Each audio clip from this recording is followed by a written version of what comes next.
Hello everyone, long time no see. I know that I haven't been back for a couple of months, but I wanted to do a best of J Beauty 2025. So I have been using a bit less skincare and makeup just because maybe some of you have seen, but I had kind of like a huge acne flare up that made it so that I was using less makeup in general. But now I am back, kind of trying to use, again, reintroducing a little bit more makeup into my routine. And I think it helped that I was staying at my parents' house for almost a month. And my mom also loves beauty, and then so we were kind of exchanging a little bit of what is happening within beauty. She also recommended me some products that made it that I was trying to kind of use newer stuff. And so this is best of 2025. However, I think a lot of the skincare that I'm going to be recommending are the ones that I actually started using the end of the year. However, I feel like these are the ones that I am really going to carry in 2026. So these are the ones that I want to show you. So first, I'm going to go through skincare and then followed by makeup. So first, skincare, I have two cleansers, one for the first cleanse to take off my makeup or sunscreen, and the second cleanse to kind of really wash everything. So they're actually from the same brand, which is called Curél brand, and maybe a couple of you that maybe know Japanese, not really skincare, but more like just cleansers in general, they have this little red pack, and this is Curél brand, the same brand that they're doing. However, they're making this very sensitive skin friendly line, which is called Curél brand, and these two have been my favorite this year. So this one is the first cleanse. So this is actually a milk cleanser. So what I really love about this one, that it's so gentle and it really does take off all the makeup as well, and then all the sunscreens. This one is what I use every night, followed by this second cleanse, which is more of a foam cleanser. So both of these are very gentle. I really recommend for anyone that have sensitive skin, and they're pretty cheap. They cost around 700 yen, which is, I would say, $4 to $5 US. So it's really affordable. Yes, it does run out a bit quicker, I would say, because it's maybe a bit less product compared to others, but then I really find that these are very gentle on any skin. I have acne, but it really didn't cause any more acne on my skin, so really would highly recommend these two products from Curél brand. Then I was a little bit on and off using a toner, but then this one is the one that I introduced recently, which is Kanebo. It is a brand under Kao, which is one of the biggest companies in Japan for skincare. But Kanebo actually recently did their packaging to make sure that it is a bit more gender neutral. And then this Kanebo Skin Harmonizer is actually a toner that really also helps with acne skin. So what it does in terms of technology, it tries to rebalance the kind of good bacteria on your skin to make sure that your good bacteria is able to fight off the bad ones. So as you can see, I just started using this one. I haven't seen like major skin change, but also haven't seen new acne coming up. So I really do think that this is helping my skin. This Kanebo one is the one that I've been using. So this is actually made in dual consistency. So that means that it is part oil and part water, or like water-based. And you know, when you hear oil, especially when you have like maybe oilier skin or more acne-prone skin, that makes you scared. But I really haven't seen any problem using this for acne-prone, and also it is marketed for more acne-prone and oilier skin. So I think this one really also helps with acne skin in general. Then I'm gonna have two moisturizers, one for the morning and one in the afternoon. So my recommendation of cream for the morning is again a Kanebo cream, which is called Cream in Day. So this one is actually very famous here in Japan, especially if you go to At Cosme. I think it is the first ranking moisturizer, especially morning moisturizer. This is pretty damn insane as a product, because I always struggled with dry skin, and I think it is because I use adapalene for my acne, and that really makes it that my skin is maybe thinner, or it really kind of peels off, it really dries my skin a lot. But then since using this one, I haven't had any problem with my foundation, and this is the only thing that I really changed.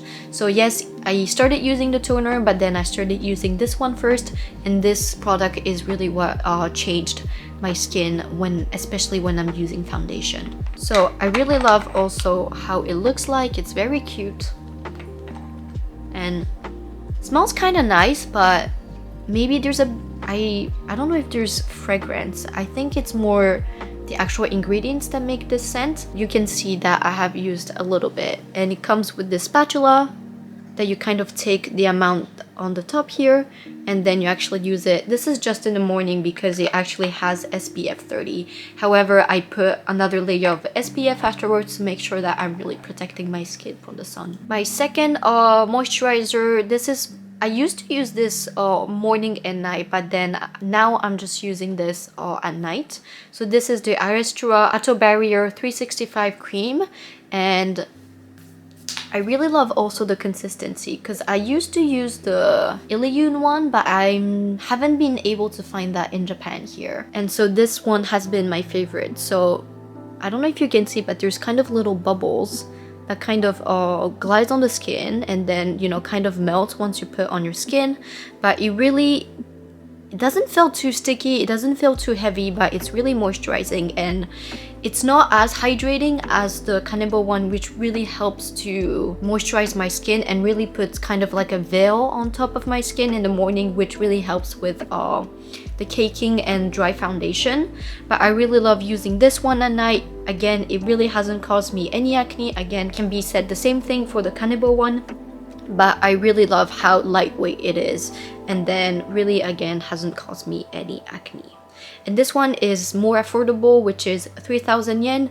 What really helps is that you can also get it at the drugstore, which makes it that if I'm ever running out, I could just go pop in there and then get it.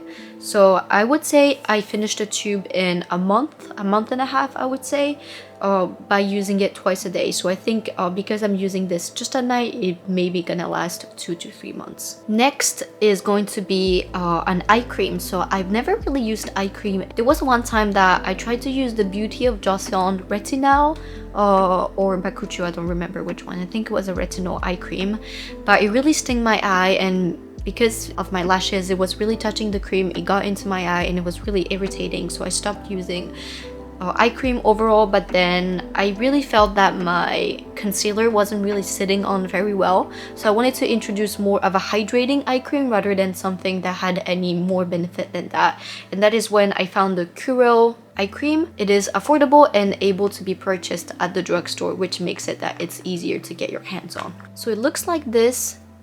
It looks like it's pretty small, but I've been using it for a week or so and I barely, you know, even meant a dent. So I feel like this is going to last for a pretty long time.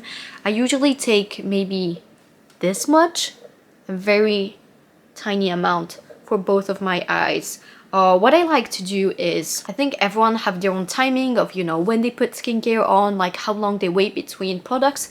What I like to do is wash my face first thing in the morning, toner, moisturizer, and then I do my thing, you know, drink coffee, eat breakfast, and then I use my eye cream, brush my teeth, put my sunscreen on, wait 5 minutes, and then put my foundation. And I feel like that really has been the best routine for my skin to make sure that it's not dry, but it's not sticky. So that really helps for the foundation to really stick to your face really nicely. And finally, I have my sunscreen, which is the Beauty of Joseon, the normal one, so Relief Sun Rice and Probiotic, SPF 50 PA4+. So this is the product that I have been using for the past, I would say 5 years. This is the product that I started to use when I started to get really into skincare at first, when I had a lot of acne and when I learned that it is really important to protect your face from the sun. What I do is use 2 fingertips worth of sunscreen to make sure that really covers my face. If there's a bit excess, I also put it on my neck. And I know that I have to start putting more sunscreen on my neck as well. So that's a goal for 2026. But really, this is, I would say, maybe one of the products that I've been using for the longest time. What I really love about this is it doesn't sting your eye. It just dries very nicely. The makeup goes on very well on top of it. Honestly, I really don't see any point of trying to change my sunscreen because I feel like I have found the one for my entire life. So now I'll be moving on to makeup. So the first product is a very Japanese product, I would say, which is a cushion foundation. So this is from the brand named and B. So this is a makeup artist that created this brand. This is their very normal cushion foundation, and I got the color beige. So I was never really into cushion foundations until I found this. It's so easy to use, the color match is pretty good, and what can be really difficult with cushion foundation, especially buying in Japan, except Tier, which has a lot of shades, it can be really hard because there's only 2 to 3 shades max, and so you really have to be kind of in the Japanese skin tone to make sure that you're able to use a Japanese foundation. But I was able to find a shade match for this one, and I know it's gonna be hard for most people, but it looks like this with a little mirror. It comes with a little puff, and this is a pretty good puff as well. And when you open it, it looks like this. And you just, tap a couple of times. I like to put quite a lot and kind of tap it on the cheek, go down, on the cheek, go down, on my forehead, on my nose, and on my chin. This is what I have today. I don't know if you can see, but it's not too glowy, it's not dry, especially if you use the Kanebo moisturizer. Honestly, I tried the Shiseido, the RMK, which cost maybe twice of what this costs, and I had more success with this. So I think this is going to be my 2026 foundation as well, and I'm just going to continue using it until I maybe want to change it, or maybe I get kind of fed up of using the same one. So I would say NB, you can get this at Loft, or you can also get this at Cosme. I think they were running out of stock at Cosme quite often, so I would highly recommend going to Loft to buy this one.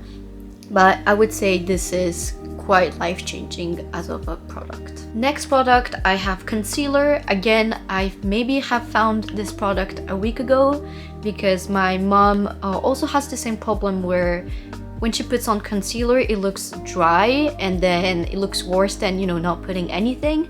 And then she recommended using hers, and completely changed my life, completely changed how I see, under eyes as well as concealers in general.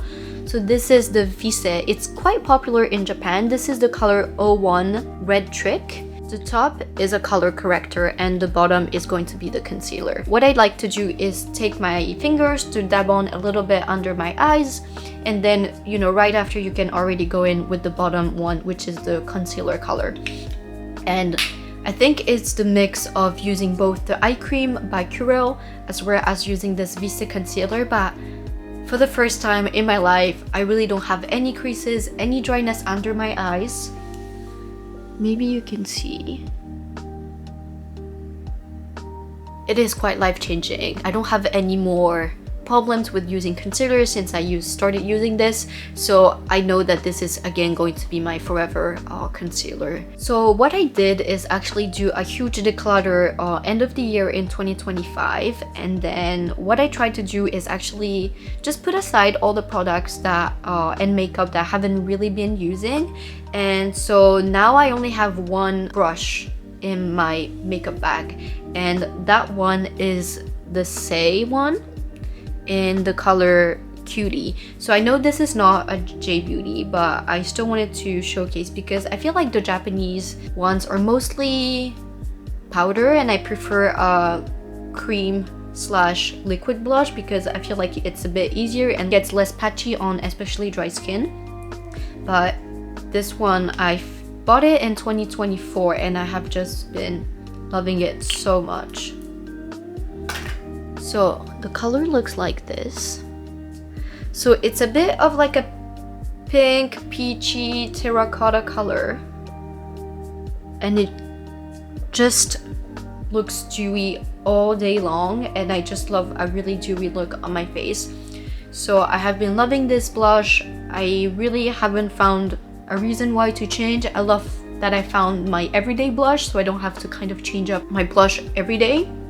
And so this one is really what I have been loving so far. I don't usually use a mascara because I think I have pretty long eyelashes to start with, and I feel like when I put some mascara, it really does show that I'm putting mascara on. But this one is my favorite for 2025, which is My Lash by the brand, I think it's Opera. And you can get this at the drugstore. It costs around $1,000, so that's like $8. And it's very thin. I don't think there's a lot of products, but I don't need it because you have to change your mascara every 3 to 6 months. The wand is very tiny.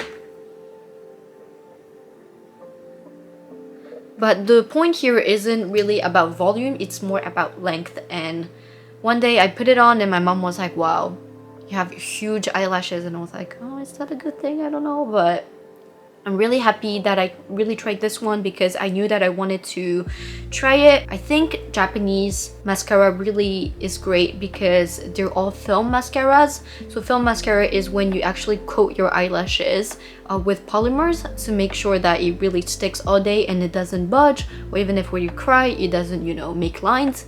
And so how you can take it out is actually by using hot water or even eye makeup remover that really glides on and takes everything off at the end of the day.